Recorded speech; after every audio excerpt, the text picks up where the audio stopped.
Hello everyone and welcome back to my channel with myself, Isabella. Thank you so much for joining me here today. If you're new here, click that subscribe button so you never miss another video. Thank you so much for joining me. I hope you're having an amazing day, an amazing week, and you're feeling good about yourself because we all want that, right? We all want to feel great.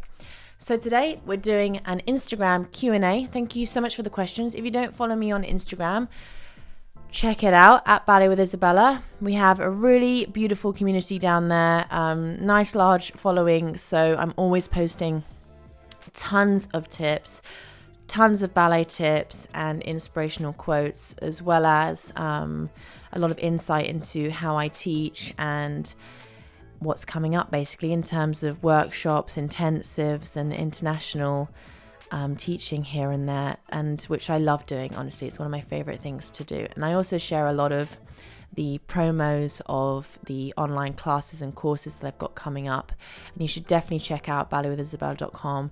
We've got a growing community and we've got tons of dancers worldwide improving themselves, and I love receiving the messages that their teachers are noticing or they're just feeling a difference. And you know, it really does take a lot of hard work, but I've been there and I know what it takes, and I really just enjoy being everyone's virtual coach, as well as we do live classes every week, so you can work with me as well personally. So there's loads of questions here, by the way, in terms of the variety of questions is huge. You know, everyone's asking quite different things, so which is, you know, fun. We can answer lots of questions. So the first one, dear Isabella, could you explain the exams at Vaganova?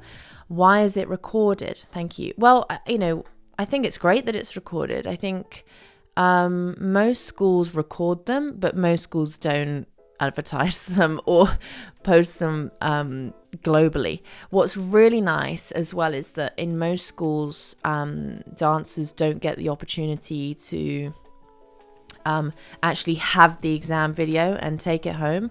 Whereas at Vaganova, the guy who records them, he then sells them to the students. So, you know, he probably makes a good income from selling them, because obviously we all want them as memories.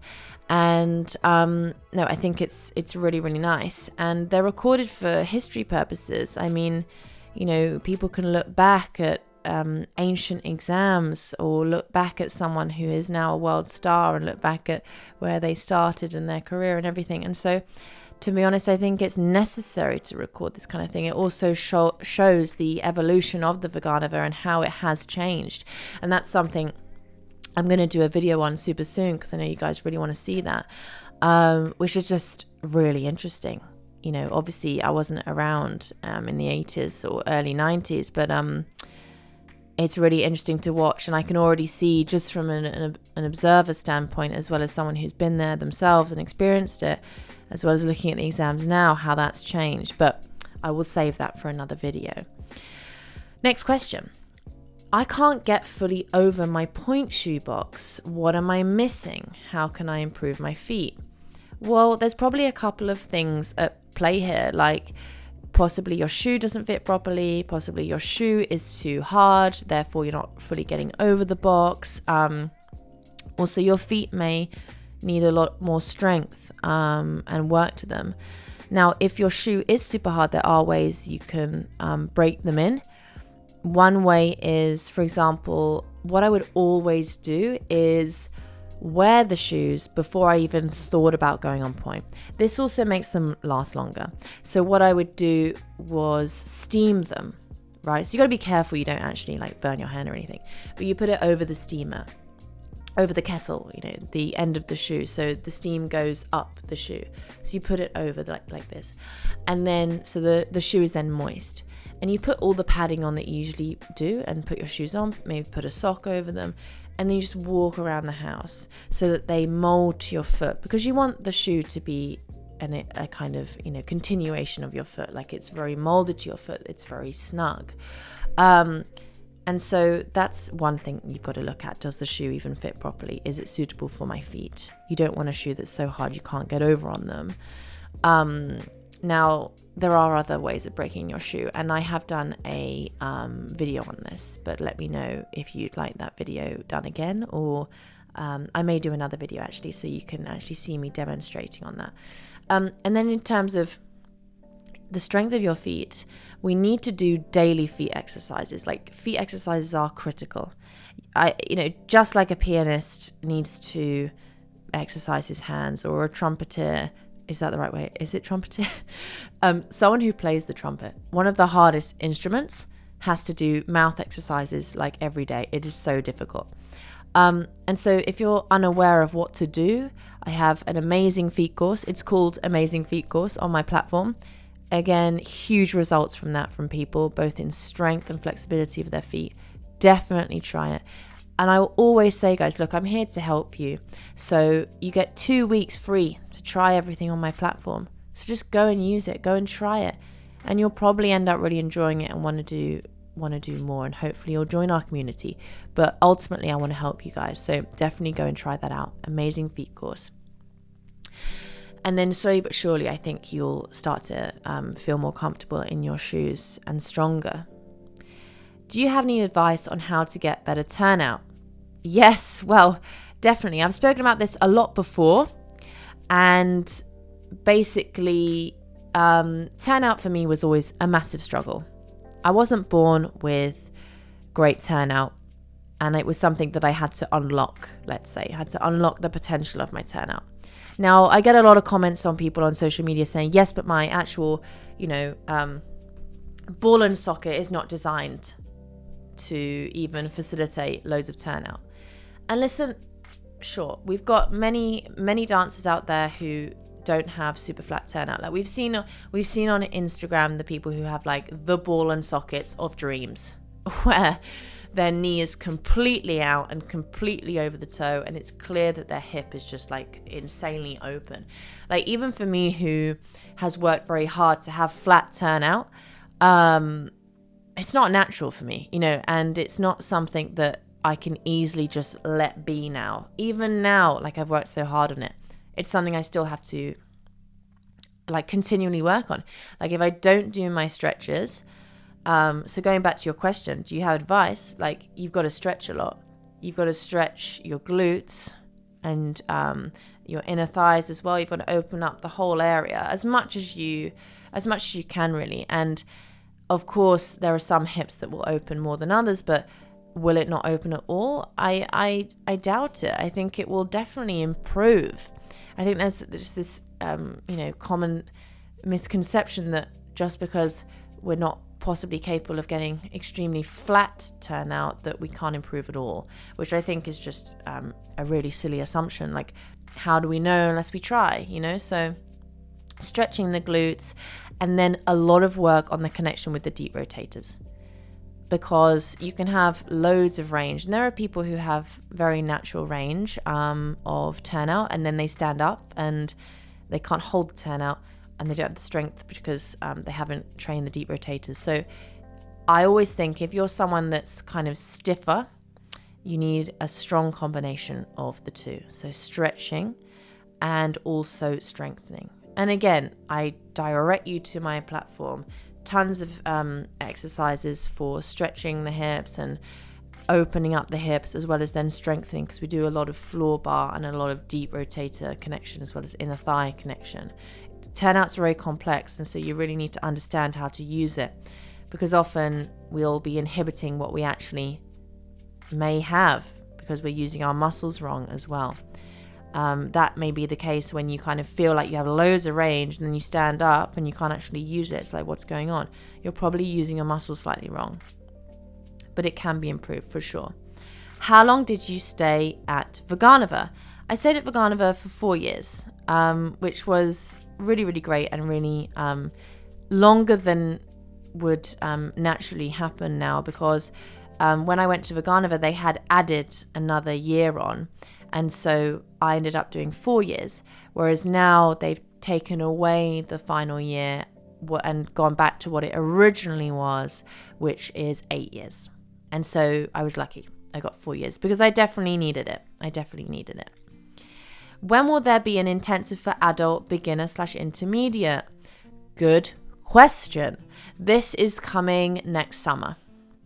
And I'm super excited about this because obviously it's only I love the eagerness. I've had so many questions about beginner levels and intermediate levels. And so considering, you know, we've just started the BWI intensive and we had so much fun in the summer, like really so much fun. I mean, ballet's really difficult, and I think, you know, of course, you know, I'm firm and I push you, and I really am someone who really focuses on the details of everything, making sure, you know, you really get the training that you deserve. I always say the training you desire, but also the training you deserve. You know, you deserve having this kind of attention. I mean, adults are kind of, you know, a lot of the time just cast aside, and it's just so lovely now that this is opening up and changing, and opportunities are here for adults. And so the summer, in short, it's going to be in August. And so we're just figuring out the dates of everything, and then we will surely announce it in the next couple of months. But it's coming. But I really appreciate the eagerness. It's fabulous. So next question. Was it easy to make friends at Vaganova? That's a nice question. Yeah, it was actually really easy. Really nice. I think, again, there's just a sense of community. It's like no other school you'll ever go to in terms of difficulty. Like, just, you know, just so difficult. Bar the Bolshoi. Probably the Bolshoi is up there.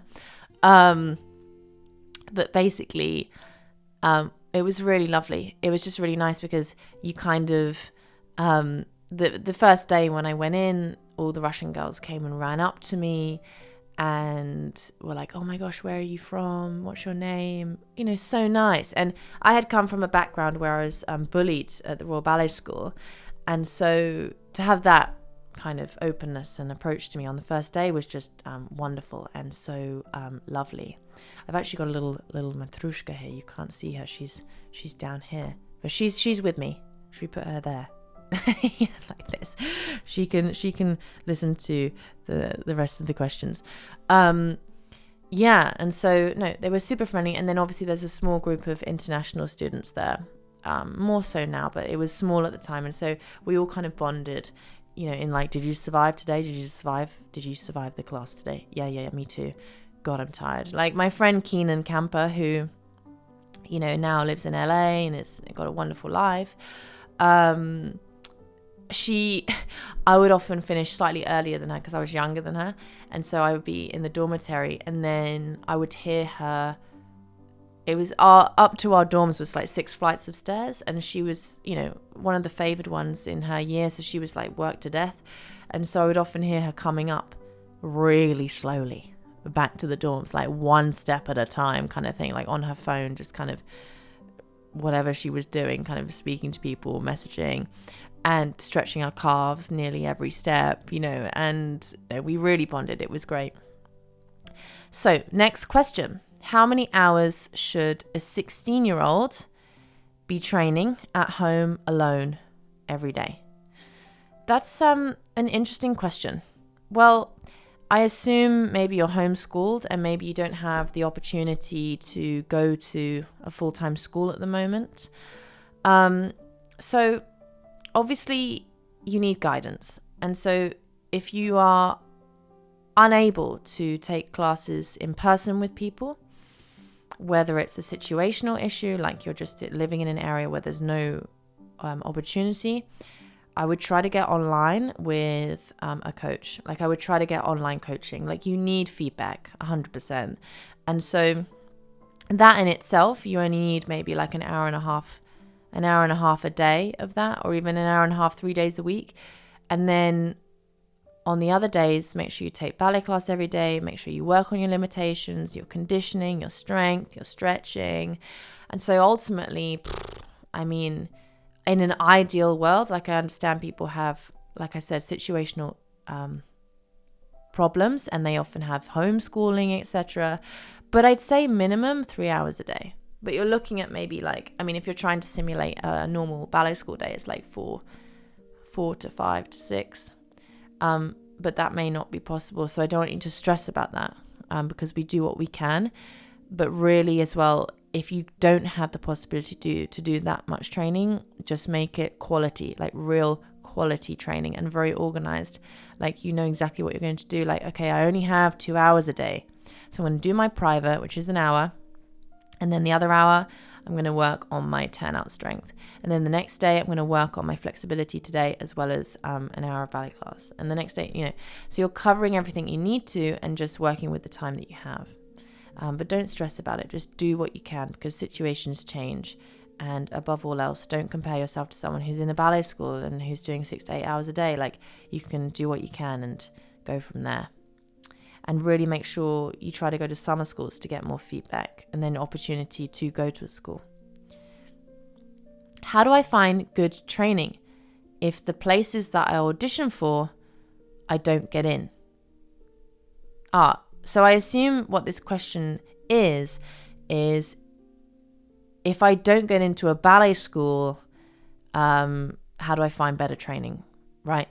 Okay, so listen, I've been rejected before, many a time, and I was rejected from the Royal Ballet School the first time. I've spoken about it before, and that was really hard. That was really tough. I definitely cried like the whole way home, and definitely cried when the letter came in. And I was in a school at the time. I was in a full vocational school, but the ballet wasn't great, and so I had coaching on the side, and all it made me do was reflect. I didn't really change anything about my situation. All I did was internally reflect on, okay, what is it that isn't good enough? Because you didn't get in, because ultimately something needs to be better. And so obviously, if your situation is full, like you're doing all the classes you can, you're doing everything you can, look internally and be like, okay, am I actually doing everything I can? Am I trying my best in every class? Am I really trying? Am I also doing the amount of exercises that I can do? Am I really utilizing my time well? Am I wasting any time? And just see what can be improved there. And just use any rejection as a reflection. Internally reflect on what's going on, reflect on what you can change, and then use it as motivation to propel you forward to get better and to just be a little bit better each day, and then try again. Some schools I really feel like enjoy seeing someone who's keen. Like when I went back the next year, because I tried again, I'm like that. We do not give up. When I tried again, they really enjoyed that. They kind of enjoyed, she really wants this. And I was 1,000 times better just because I'd worked a lot harder, hadn't changed anything. I just decided in my head, this is what I'm going to do, and I'm going to get in next time. And you'll see, honestly, the power of thought is key. So say to yourself, I'm going to change this. I'm going to get in next time. They will want me. I'm going to work as hard as I can each day. And just see the benefits and see the improvements. And you can do it. You can do it. And also branch out. Apply for many schools. Don't just put all your eggs in one basket. It's important to try for a few places so you have options. When you were younger, did you stretch in the morning or the night? So in the morning, I didn't stretch that much. I stretched a little bit, obviously, because I wanted to feel loose for the ballet class, but I also did a lot of strengthening before the ballet class. So I would often go into ballet class already really sweaty, like already sweating a lot, because I really needed to feel very warm for the exercises, especially at Vaganova. My gosh, like you do grand battement sometimes, the second exercise, if the teacher's feeling particularly cray-cray. So we needed to be able to get our legs up and also hold them there, etc. So not too much stretching in the morning. Most of my stretching where I was looking to improve my flexibility and get more flexible was in the evening. And so that would be when I would hold the stretches for longer and then, go to bed very, very relaxed in my muscles, like too relaxed to then get up and do a ballet class. But that way I woke up, very, very feeling nice and loose and also just recovered from the day. But I also, wanted to continually hold on to the flexibility that I'd worked so hard to achieve, but also keep improving it. So most of the stretching is at the end of the day. All right, next question. Can you give us tips how to not miss our family in the dormitory? Oh, well, big hugs. I mean, I really struggled with this massively. Again, because when I was at the Royal Ballet School, I didn't really feel super involved, or like really like the girls really enjoyed my company or wanted to talk to me. I was always like the funny one, you know, the one who made people laugh, but also who was a little bit lonely. Like, it got better as I got older, but it wasn't the most pleasant experience. And so naturally, obviously, I missed my mum because I wasn't distracted by a lot of close friendships. And so, you know, at the Royal Ballet School, I didn't do this very often because I was sharing with someone, but often on my free day, especially at Vaganova, like, again, because the school was so far away and also so intense, and I was there for a mission, I didn't really have time to miss my mum. But on the days off, so on a Sunday or days where I would be had a long lunch break or something, Skype is my best friend. Skype was amazing. I mean, it may be Zoom now, we do this, but I would put my mum on Skype and I wouldn't necessarily be talking to her and she wouldn't necessarily be talking to me, but we'd just have each other on the phone, and she would be on the phone for like 4 hours and we'd just be like doing our things, like, okay, mum, I'm just going to go to the kitchen and make some lunch, see you in a minute. And I'd go and make lunch, or I'd take her with me on the laptop, and then I'd come back and I'd be sewing my shoes, and, you know, she'd just be there and she'd be like talking to my dad, or, you know, making lunch or bickering with my dad, whatever. But they'd just be in the background, and it's just like very comforting because, you know, you only have so much to say. I don't need to talk to her for 4 hours, but just having her nearby was very, very reassuring. And, you know, just in those periods where you can't do that, just remember why it is you're doing what you are doing, and just remember it's not forever, and you will see your parents soon. Vaganova was hard. Like, we only had 2 holidays. We didn't go home for Christmas, so I wasn't even home for Christmas, and then we just had 2 weeks in January, and then the summer. And so it's a long time away from your family. But my mum would visit now and then, maybe every couple of months if she could, because we were lucky in the sense that we had opportunity to do that from British Airways, but it's difficult. And so speak to her when you can, but also remind yourself why it is you're doing what you're doing. Okay, guys, next question. How to stay in shape in the holidays? Yeah, really good question. I mean, for me, I never really did the summer school thing. Like, I wasn't really into doing summer schools once I got into Vaganova, you know, like, I'm in a fantastic school now. In the holidays, I just want to chill. I just want to relax, which is normal, I think. So what I would do is just learn a lot about myself and use my time more effectively. Because even in summer schools, which honestly are very useful for a lot of people and can give loads of fantastic opportunity. But for me, I just wanted to use the summer to like really knuckle down and improve things I wanted to. So to stay in shape in the summer, obviously I would allow myself time to actually relax and enjoy the summer holidays. But I also made it a point to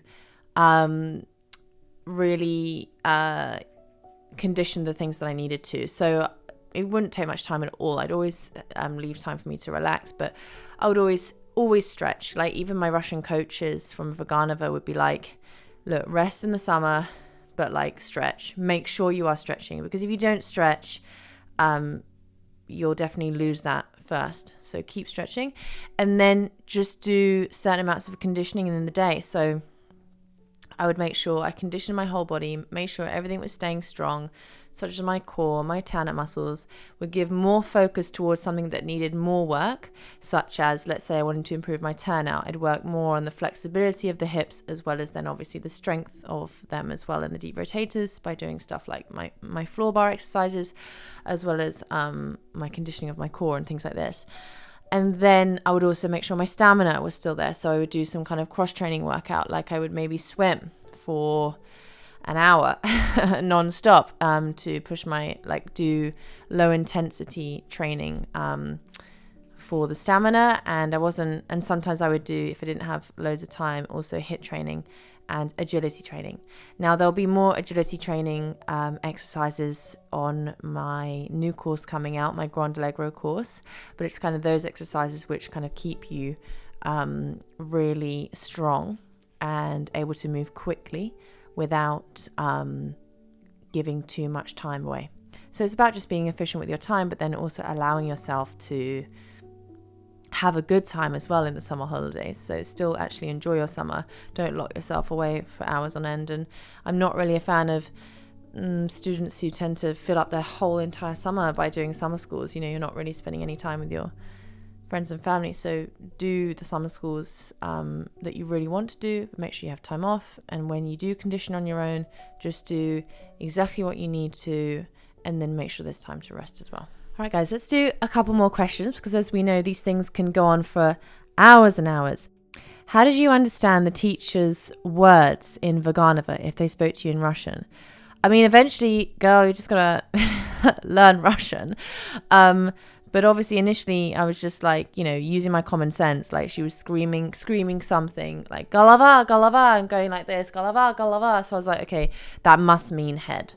You know, so you kind of understand as you go, and as you get more confident and understand more of Russian and what you're doing, then you can just understand the language itself. But before I knew the language, I was just relying on sight and copying and looking at what she's doing, and she's doing it badly now, she's doing it correctly now, so that's what I need to do.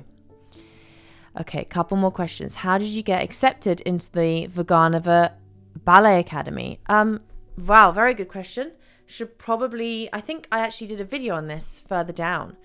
And so definitely scroll through the videos that I have already, because I've definitely done a video on this. However, in short, I had a Russian coach while I was here in the UK from a young age. And then I was going to the Royal Ballet School and just wasn't super satisfied, wasn't super happy. And so kept a relationship and kept being fascinated by the Vaganova Ballet Academy. And so I went to visit when I was 13, and I met, and I had already met him here in the UK, but I met Gennady Zaludsky, and he gave me, who has passed away now, but he was a dear friend of mine, very famous ballet master who was ballet master in the Mariinsky and the school for 50 years. I mean, no one's ever done that. And he gave me lessons when I was 13 while I was there, and he kind of was giving me lots of feedback and telling me, you're not flexible enough, you know, you're stiff, I have boys more flexible than you need to be more flexible. And so after that I was like, okay. So then I went back home and I did an audition video, and we sent that in, and then they were like, okay, you know, come back again when you're slightly older. So then when I was 15, we arranged for me to go and audition. Through my Russian coach and through Gennady, we arranged for me to go into the school and take class. So I took class with Christina Shapran's year, who is actually my age group. So Christina Shapran and Olga Smirnova are my age. And so I took class with them, although Olga was in a separate class at this point. They only joined together later. And then I got in. Altanai Silmaratova, who I idolized so much, she came in to watch for like literally 5 minutes and then left. So I was like, okay. And then I went to the office of the director, Vera Dorofeeva, I think has left as well. And she was like, oh, you're too young, you know, you need more time, or foreigners can't handle it here. And I was like, no, I definitely can. And so I begged, and then she let me in short. But basically, because I was weaker, my legs and muscles were weaker, I had to then repeat the year I'd just done in the UK again. So really, technically speaking, I should have been with Christina and Olga, actually, which would have been amazing, but I was held back a year to redo the year to get stronger, because my body had grown a lot, so I was weak. But it's just interesting to know that fact, you know, we could have been in the same year. But yes. Okay, I'll do one more question and then we'll wrap it up there today, guys. So, what do you do to have less anxiety before a performance? Also, you're an inspiration. Oh, thank you very much. So, now, obviously, with my podcast, A Dancer's Mindset, and now the episodes are being published on YouTube, which is fantastic. So now you guys who don't ordinarily head to Spotify or Apple Podcasts, you can get more familiar about the kind of things we talk about. But we talk a lot about performance anxiety, and I've just done an episode on that. So either that's out now or it should be coming out, but definitely check that out, because it's like 20 minutes or so just talking about how to get over that. But performance anxiety, number one, is super normal. It's something very normal that we all go through. And a lot of the times dancers go on stage afterwards feeling very calm as soon as they've hit the stage. But some of us can build it up so much because there's a lot of fear of failing, fear of self-doubt, fear of a future that we've orchestrated in our head that most of the time never happens. But it's kind of like there's a lot of imposter syndrome, a lot of deciding that we're not good enough, deciding that we're not capable of success. And so in the podcast, I delve deeper on that. So I won't go too deep on this now, but it's something that we need to address, we need to focus on, and we need to work through. Just like our pirouettes, we need to work on our mind and how we operate so that you can perform well. Because some of us are very capable with our bodies and how we work, and very capable balletically, but we are our own worst enemy, and we are the ones who hold ourselves back. So definitely check that out. But guys, thank you so much for your questions. I hope you enjoyed them. Please follow me on Instagram if you don't. It's one of the major platforms that I'm on, and it's where I often ask for questions from you guys to then do these YouTube videos, which I really enjoy. Thank you so much for watching. Please subscribe to my channel so you never miss another video, and I hope you're having an amazing day and you are capable of greatness, and I wish you a wonderful week. Bye for now.